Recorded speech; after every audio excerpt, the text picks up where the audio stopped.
CBN Saúde. Oferecimento Seibin Medicina Diagnóstica. 37 anos inspirando pessoas a cuidar de pessoas. Atualmente existem 38 milhões de pessoas no mundo vivendo com HIV. O tratamento permite que as pessoas infectadas tenham vida longa, garantindo que o sistema imunológico permaneça saudável.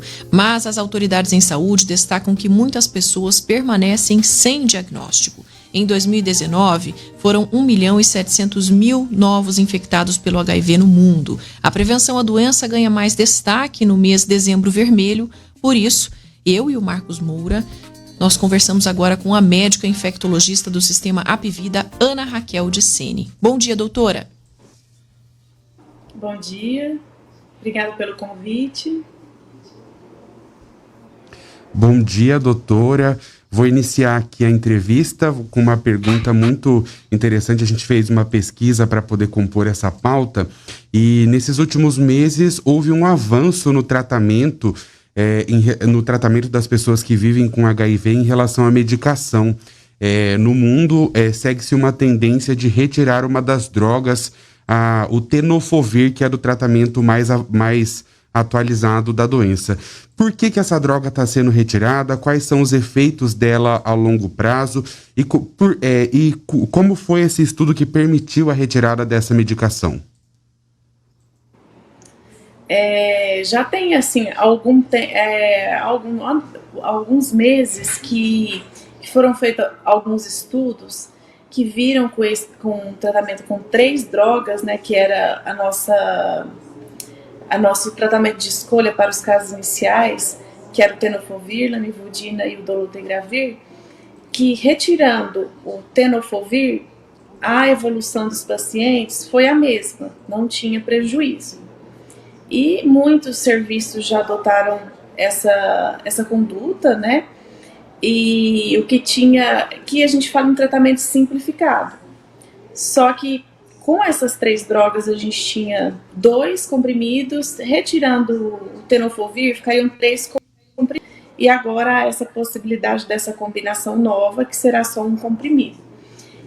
O tenofovir é uma droga segura, que a gente já usa há muito tempo, porém, a longo prazo pode causar lesão nos rins e nos ossos. Para alguns pacientes a gente observa que acontece isso. Então, seria uma segurança a mais nesses casos aí com essa droga futura que a gente já foi aprovada pelo Ministério e futuramente vai compor o nosso esquema de tratamento. Então é um avanço constante, né, doutora? As pesquisas precisam continuar e os médicos sempre avaliando essa questão do tratamento. Um importante passo mesmo. Exatamente.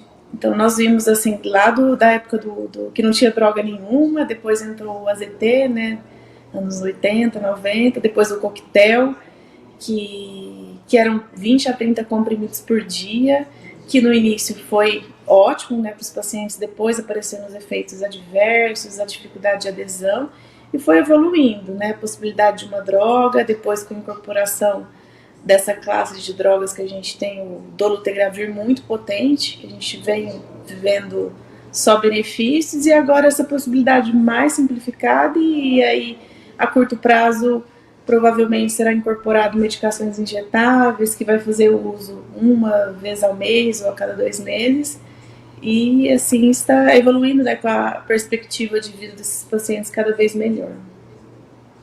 E os tratamentos atuais garantem uma diminuição significativa de cópias virais do HIV, levando a um estado que chamamos de indetectável, intransmissível, ou seja, a carga viral indetectável não transmite o vírus por via sexual, doutora? Exatamente. O paciente, que isso foi feito também baseado em estudos muito sérios, o paciente que faz o uso adequado da medicação, regular, o acompanhamento, claro, por 6 meses, e ele fica com a carga viral muito baixinha, que os exames não detectam, então a gente põe como não detectado, e com esses estudos de segurança, eles não transmitem a doença por via sexual, o HIV. Doutora, ultimamente a gente tem ouvido falar muito sobre as drogas, sobre o tratamento PEP e PrEP, né, que impedem a infecção por HIV no corpo humano. Eu queria que a senhora explicasse um pouquinho como é que funciona a ação dessas drogas no nosso corpo. Então, a gente tem a PEP, que chama profilaxia pós-exposição. Então, ela vai ser utilizada numa situação de emergência, em que houve uma falha das medidas de prevenção. Então, a gente utiliza para os acidentes ocupacionais, com risco biológico. Então, um funcionário do hospital perfurou com uma agulha com sangue de um paciente HIV positivo, ou de um paciente que não se sabe a fonte. Então, temos esse recurso, até 72 horas, de fazer a PEP.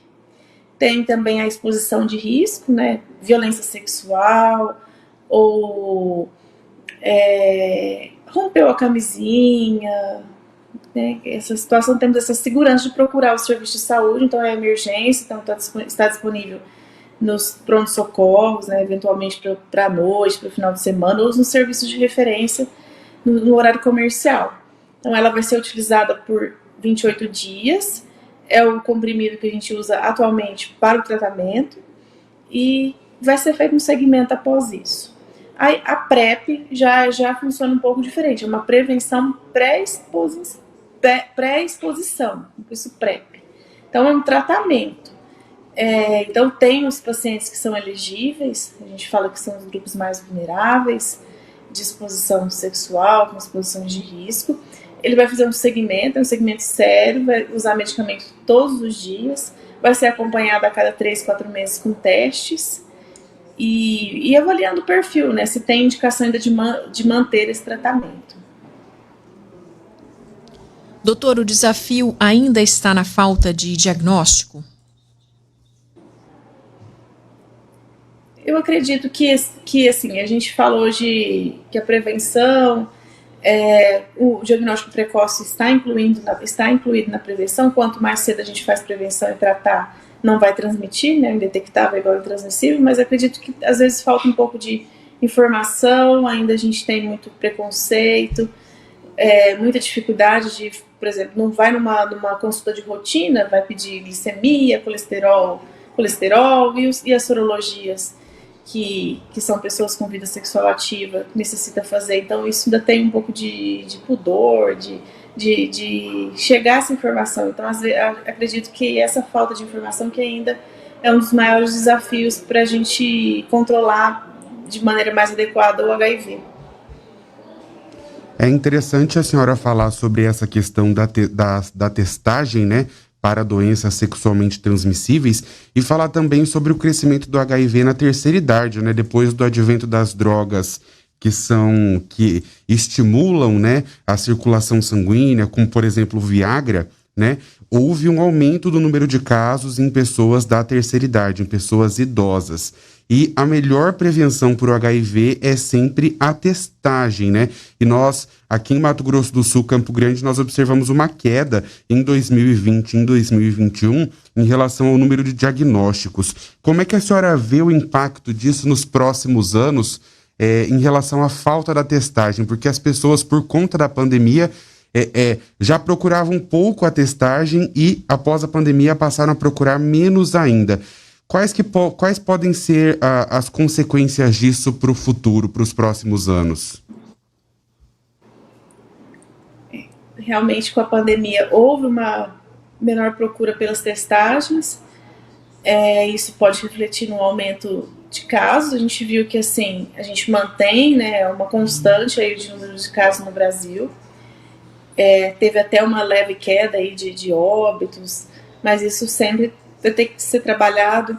E o que a gente viu também, além da terceira idade, porque é um grupo que às vezes vai testar menos, né, que é menos abordada essa questão, os jovens também aumentaram os casos, até 25 anos, a gente observa um aumento aí progressivo dos casos, por conta que ficam mais seguros, né, da questão do tratamento, mas acabam não adotando a prevenção. Mas com essa queda de testagem, é importante esse mês ser de conscientização, de divulgação, e para a gente voltar, né? A gente tem o serviço de testagem disponível, né? Seja nos postos de saúde, ou seja nos CTAs, que a população tem livre acesso para fazer esses testes. A senhora falou durante a entrevista um termo bastante interessante. Eu lembro que na faculdade eu fiz o meu TCC sobre esse assunto e eu fui muito corrigido pelos infectologistas quando falava em grupos de risco. Porque, na verdade, todas as pessoas que têm vida sexual ativa estão elegíveis a contrair uma DST ou uma IST. É interessante falar em comportamento de risco, né? Porque antigamente associava-se o HIV e a AIDS a exclusivamente pessoas homossexuais, pessoas LGBTQ e a mais. Mas ela é uma infecção que permeia qualquer heterossexual, homossexual, a pessoa que tem a vida sexual ativa e assume comportamentos de risco, transa sem preservativo, assume esses comportamentos, ela está elegível a contrair não só o HIV, mas como qualquer outra infecção ou doença sexualmente transmissível. É importante ressaltar isso para quebrar um pouco esse preconceito, né? Exatamente. E isso reforça só a necessidade da testagem. Só teremos o conhecimento da testagem e comportamentos de risco. Vida sexual ativa necessita da testagem, que temos disponível de fácil acesso, e isso que vai mudar essa questão de eliminação da doença, de melhor controle, de evitar que os casos cheguem muito graves, que às vezes o paciente passa por vários médicos e com um quadro mais importante, e o HIV é lembrado na última hora que não tem mais, manda por infecto.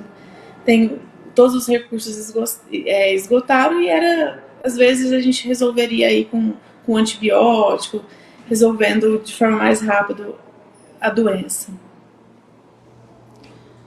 Doutora Ana Raquel Dicene, médica infectologista do Sistema Apvida, trazendo aqui informações importantes em relação à prevenção, ao tratamento da AIDS. Marcos, obrigada pela sua participação.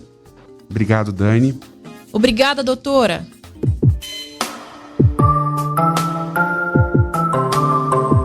CBN Saúde. Oferecimento Sabin Medicina Diagnóstica. 37 anos inspirando pessoas a cuidar de pessoas.